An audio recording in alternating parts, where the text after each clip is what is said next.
सलामकुम जी। भी हम मुथाज हाँ ते गौरा बीबी मुथाज हाँ जी। तो मेरा बंदा छड़ गया है। आप हाँ मुथाज ना काम होंदा ना धंधा होंदा। दिहाड़ी ते गई हाँ तो उत्थों आलू 2 सेर लै आंदे वेख गए ते मेरा कौन है कराना? कोई नहीं है जी। लत्तां तो नहीं करदियां।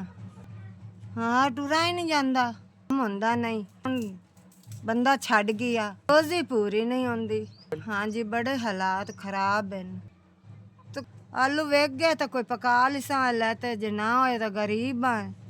भुखे सांझ सांझ मुड़न इहो ही है।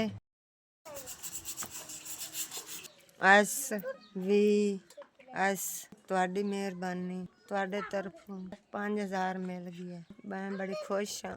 ਔਖੇ ਵੇਲੇ ਕੰਮ ਆਇਆ। ਅੱਲਾ ਪਾਕ ਗਣਾ ਤੋਂ ਗਣਾ ਦੇਵੇ। ਮੈਂ ਦੁਆ ਹੀ ਦੇ ਸਕਨੀ। ਦੁਆਈਆਂ ਲੈ ਤੁਹਾਡੇ ਹੱਕ 'ਚ ਦੁਆ ਕਰ।